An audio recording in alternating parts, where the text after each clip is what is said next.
I think for any team that is in the finals, that's just 100% focus. You know that you're the two best teams in the world. Either of you could win.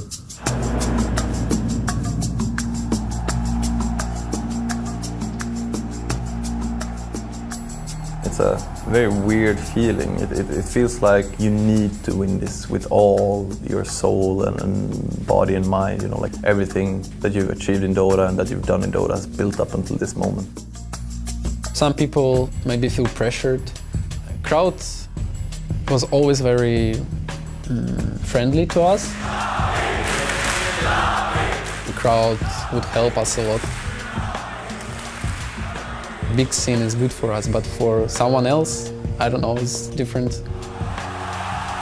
50,000, 500,000, 2 million people are watching, like, okay, that's great. It's a lot of pressure. Playing with thousands of spectators watching you, you're more prone to make mistakes because you're thinking about it more. Just keep your cool and not let any distractions such as the crowd or, you know, the pressure get to you. Guarantee you someone else on the other team will let it get to them, so if you're able to keep your cool, you're probably going to win. Dota is a sick mental game. It brings out the best and worst in you.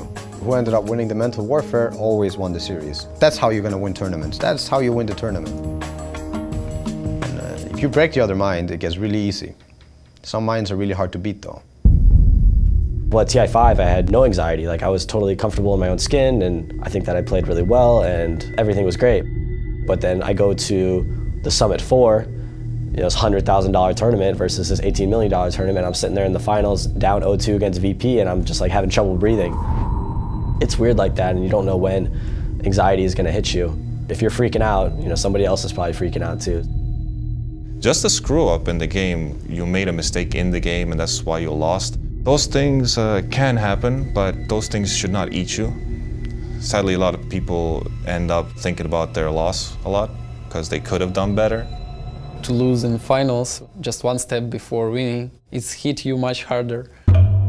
输了以后，第一个感觉就是我很对不起所有的粉丝，因为他们一直以来都很支持我，尤其是在场所有的观众也是在呼喊着我的名字，所以我觉得很对不起他们。然后过后我很伤心，然后我就出去躲在厕所啊，出去啊，一直流眼泪，就很久才能平复下我的心情。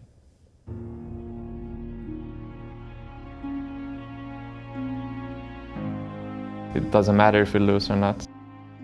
Just those words reminds us of what we've done and that we don't need to be afraid of losing.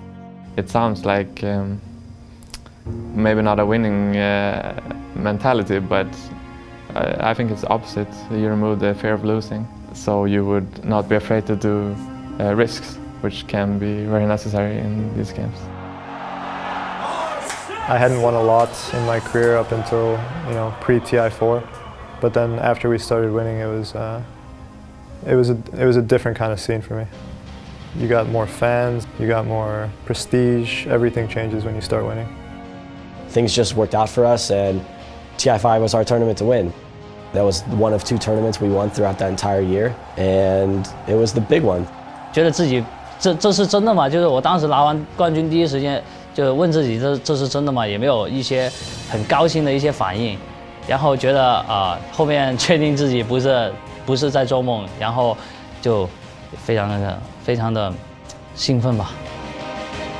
就是如果我会给一个没有打过 TI 决赛的人的意见的话，就是当你打 TI 决赛的时候，就那几个小时，希望可以好好的珍惜，因为时间过得很快，一下子就会过去，然后你会很后悔当时没有好好的享受。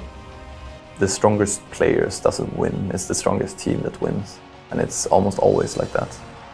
If you don't perform every second of your games, you might lose to a team that's actually not better than you, but they're just hungrier.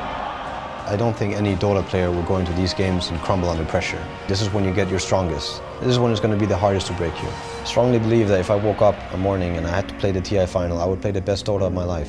And that's all that would matter to me. If I played my very best, nothing else would matter.